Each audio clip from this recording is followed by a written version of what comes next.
Am I the jerk for telling my roommate what her friends had said about her? I am a 22-year-old female. One of my senior year roommates is Abi.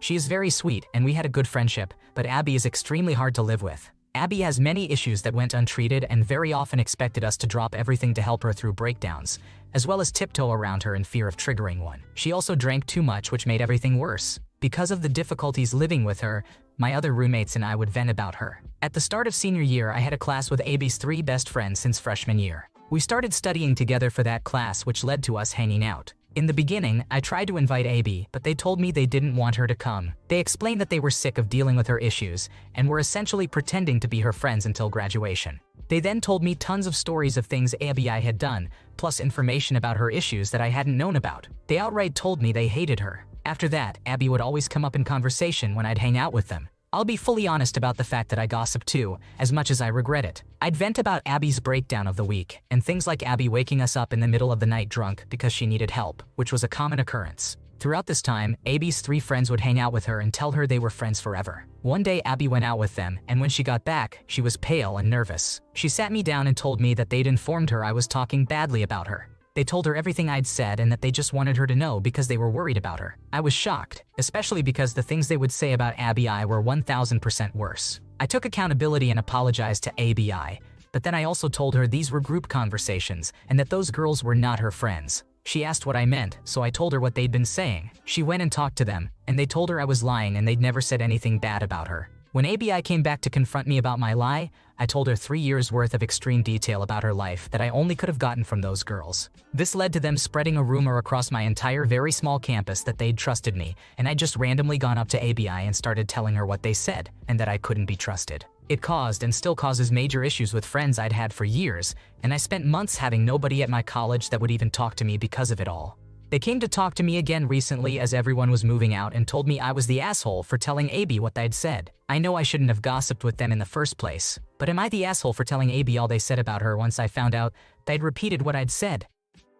Everyone sucks here. Pretending to like someone to their face and then constantly gossiping behind their back is a jerk move. Abby might be a pain to hang around with, but the answer is to just not hang out with her, not get involved in all this weird drama. Hopefully, this is a learning experience for everyone involved. Aita for not giving my sibling who eloped as generous a gift as my sibling who had a traditional wedding. My parents had me when they were really young and are still together. They had 2 more children later on, my sisters Katie and Jess. I am 15 and 17 years older than them respectively. Because of the age gap, we didn't really grow up together, and sometimes I feel more like an uncle than a big brother to them. I have been fortunate in my career and have typically been generous with them for occasions like birthdays, Christmas, and graduations. My sister Katie got married 2 summers ago and had a traditional wedding. I would guess around 125 people were there. It was very nice and definitely not cheap. I don't know how much they spent, but I know my parents and her husband's family were only able to contribute about half the cost. The rest was paid by my sister and her husband. They were super cool and let my wife and me bring our 2 children, even though I later found out the venue charged the same for kids as adults for the food and everything. It meant a lot to me, and I didn't want their inclusion to be a burden, so my wife and I gifted them $500 as a wedding present to cover our plates plus a little extra. My sister Jess has always been more low-key. When she got engaged, she told us all she would likely elope, and nobody tried to convince her otherwise because it made sense for them. They are not flashy and have always seemed pretty frugal, definitely not the type to throw a big wedding costing tens of thousands. They announced a couple of weeks ago that they eloped in the mountains with just them and the necessary witness. I was happy for them and didn't feel like I missed out on anything. I have been to enough weddings that I don't have fear of missing out. I'm just happy they had what felt right for them. Since they didn't have a wedding, I didn't think to get them a wedding present. However, they just went under contract on their first home together, so my wife and I got them a $100 gift card to Home Depot. I remember when I bought my first home, there were a lot of home improvement tasks, and I made about 100 trips there, so I thought it would be a nice gift. Apparently, Jess asked Katie what they got for their wedding, and she told them. Jess now feels a certain way about our gift to them. She made a comment about feeling like their marriage wasn't respected enough because they didn't throw a big party and said it felt like I was showing favoritism. I told her I gave Katie more because she hosted my whole family, and I know how expensive that is, having paid for my own wedding. Jess kind of rolled her eyes and walked away after that interaction, and we haven't talked about it since. That was this past Sunday. I thought it would be understood that the situations were just different, and it's unreasonable to expect the same generosity when you don't give any generosity, i.e. hosting and feeding people, by not having a traditional wedding and not inviting us to celebrate with them. Maybe I am wrong though, so I wanted some neutral opinions.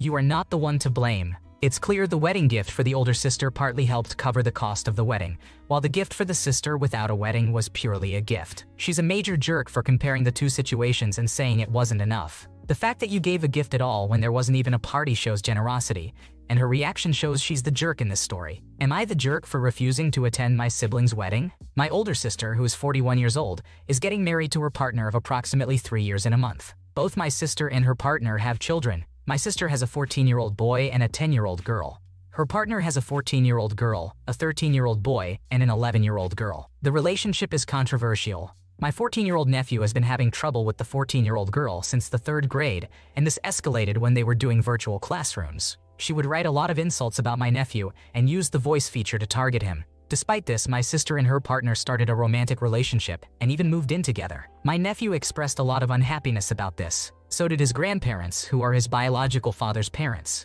Although his father is not involved, they were always very generous in helping my sister with my nephew. As a result of them speaking up, my sister stopped all contact with the paternal grandparents. When my sister and her partner got engaged, my nephew did not take it well. There was a public scene where he told everyone present that she was marrying his bully's dad and did not care about him. My sister was furious. My nephew was devastated that his mom was marrying her partner, even knowing how he would feel. My sister did not want to hear from anyone, including me, that it was a bad idea and that she risked losing her son. She told me he did not get to dictate her life, and they would deal with the bullying, but he was being unreasonable about everything. I told her my nephew deserved space away from the girl, and she told me he cannot pick his family and siblings fight sometimes. 2 months ago, my nephew ran away. He was gone for 2.5 weeks, and we were searching everywhere. He wanted to go to his grandparents but worried they would get into trouble. Child Protective Services intervened when he was found. My nephew was removed from my sister's home and was given a placement with his grandparents, which was his first choice. I talked to him since, and he said he was glad he was removed. He said he had been prepared to keep running away, and he told the social worker that and more. We are in touch frequently, and I get to visit him. My sister could visit, but my nephew does not want to see her. But she is proceeding with everything like normal. We fought over her picking the relationship over my nephew. She told me I will never understand. My invite came in the middle of all this and I RSVP'd no. I made it clear I would not attend this wedding after everything that has happened. My sister and parents told me I should put aside the family troubles and attend or risk the relationship forever. I told them I stand by my nephew over my sister. Am I the asshole?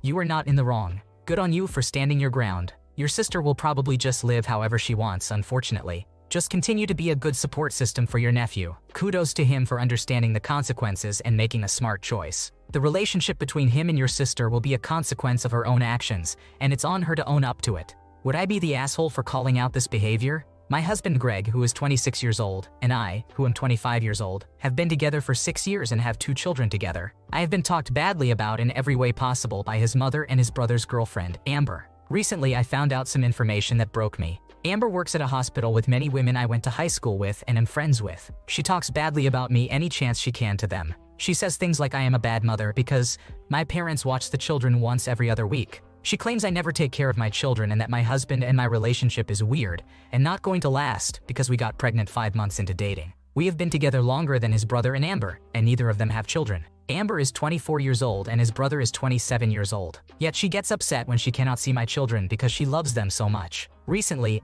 Amber revealed too much and exposed messages from my husband's mother. These messages say things like, "Don't get her anything for Christmas. She doesn't deserve it," last Christmas of 2023. They also include, "Ugh, I hate to see her, but I miss my grandbabies," this year of 2024. "Oh, thank God I didn't have to see her this year. And I just wish we could have the babies without her." I am at the point where I do not want my children to go over there at all, or to see them anymore, because if they do not respect me, how will they respect my children? We have let my mother-in-law stay at our house for months because she wanted to be with the baby. We have gotten her birthday and Christmas presents every year, and we bring the children over whenever she wants to see them. This all started when I began making boundaries and telling her I did not want the children being around certain people, going certain places, and eating certain things. The oldest is 4 years old and the youngest is 2 years old, so I do not feel like my boundaries were too ridiculous. A lot of issues also started when I would stand my ground and explain that they did something that really upset me and disrespected my boundaries about the children. But I was made out to be the bad guy, accused of taking their son away from the family. So would I be the asshole if I call this behavior out, or if I had my husband do it? It's important to talk to your husband first, since it's his side of the family, and he should handle the situation. Show him any relevant text messages and explain that this is escalating beyond simple family drama and could affect the kids. He needs to make it clear that you both are united on this front. If he can't step up, consider putting boundaries in place, including keeping the kids away from this negative environment. Am I the jerk for expecting my partner to pay for bills while they're not working? My girlfriend and I are around 30 years old. We have been together for around 2 years and living together for 1 year. She moved into my house and helped me make some renovations and buy new furniture to make it more of a home for her. We agreed to start a joint account and decided on a 40-60 split of finances, with her contributing the 40%. All of our expenses add up to around $3,000 per month, so she contributes $12,200 to the account each month. She is currently out of the country for 2 months to visit her parents. She does this every 1 to 2 years and basically quits her job to do so, but prepares with savings. While on the phone the other day, she told me she was running out of money and could not pay for the joint account this month. We are well aware of each other's finances, and although I believe she is using more money than she thought for legitimate reasons, I know she has more in savings. She admitted she does not want to tap into those savings. I got mildly upset because I felt like it was poor planning and money management. She boasts about being able to quit her job and take long trips without factoring in all responsibilities. She offered no compromise, such as paying a little more the next few months to make up for it, or simply adding the money later. This was a major problem in my last long relationship. My ex would frequently mismanage her responsibilities and finances, and I would often be left footing the bill. I made this a major boundary of mine going into a future relationship. I mostly bit my tongue that night, but the following morning I could not stop thinking about it and texted her my thoughts. For the most part, my perspective was that this was a shared agreement, and bills do not just go away because one is on vacation and chose to quit their job. Although I do not need the money, and she knows this, it is more about the principle and sticking to agreements. This is something I value to an extreme degree after my last relationship, and I just wanted to let her know how I felt about this given my prior experience. She ended up turning this on me. She was upset on the phone about feeling used, and that I am just profiting off her while she is running out of money over there. She said that she should not have to pay while she is not home. I explained again the idea of bills not vanishing while one is on vacation, but I also had no idea she was having financial problems out there. I told her I understand her situation, and eventually told her that she can keep the money. However, it is not about the money for me, but more about honoring commitments. These are our expenses and do not just go away. I asked her who would pay for the bills if we both quit our jobs and were on vacation at the same time, as well as the idea of me taking a solo vacation and leaving her with 100% of the bill simply because I am not home. Am I the asshole? Her share of the bills seems quite high, especially given that she's only contributing 40% and quitting her job to go on vacation. It's understandable to expect her to honor the financial commitments you both agreed to, even if she's out of the country. The principle of sticking to agreements is important for maintaining trust and balance in any relationship. Maybe a 50-50 split would have been fairer and avoided this issue in the first place. Am I the jerk for telling my dad and stepmom that they never should have put the inclusion of my siblings by my maternal family on me? My mom died when I, a 17-year-old female, was 4 years old, and my dad remarried when I was 7. I also met my stepmom when I was 7. I went from spending every day at someone in my maternal family's house to staying home with my stepmom. I missed my maternal family. My grandparents had me most days. I also spent time between an aunt and an uncle who lived close by to us, and each would take turns having me as well. I missed not seeing them every day. There was some tension between my dad, stepmom, and my maternal family. It was over my dad wanting me to call my stepmom mom and wanting her to adopt me. He wanted my maternal family to get on board and encourage me to accept that.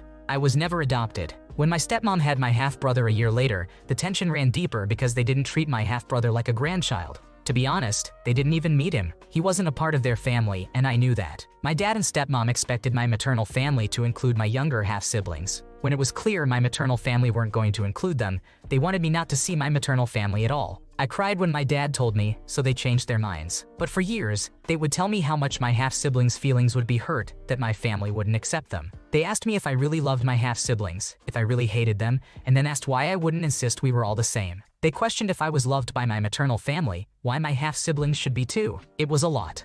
For a while, my half-siblings would cry when I'd go to see my family and not take them with me. My stepmom told me it upset her that I wasn't the big sister who would make sure we were all treated the same. She also told me love shouldn't be conditional on blood, and that I don't love her any less for being my non-biological mom. I told her I didn't love her like my mom, that I felt differently about her. She got mad and told me she was the only mom I knew, and how it hurt her feelings and made her want to give up if she was always going to be stepmom. Talking directly to her, I use her name. When talking about her, I say stepmom, never mom. The oldest two of my half-siblings understand now why I have family they don't. The younger ones still cry and get upset when I see them, and they can't come. My dad and stepmom still tell me how I should put my siblings' feelings first. I told them the last time they said it that they never should have put that on me, a kid, and they should never have attempted to make that come between me and my family. My dad told me I need to understand where they're coming from. They had 6 kids total to think about, not just one while the other 5 were told to go away. He told me I should have been a better sister to them. My stepmom said I should respect them more as parents. Am I the asshole? It's heartbreaking to see kids pressured into a happy blended family while being alienated from relatives they love. Why is this such a common occurrence? It's cruel to prohibit a child's relationship with their loved relatives. OP, you are not in the wrong for wanting to preserve those memories and connections. Thanks for watching. When you subscribe, make sure to hit the bell to turn on notifications so you never miss a video. To finish listening to all the stories, check out the playlist in the description.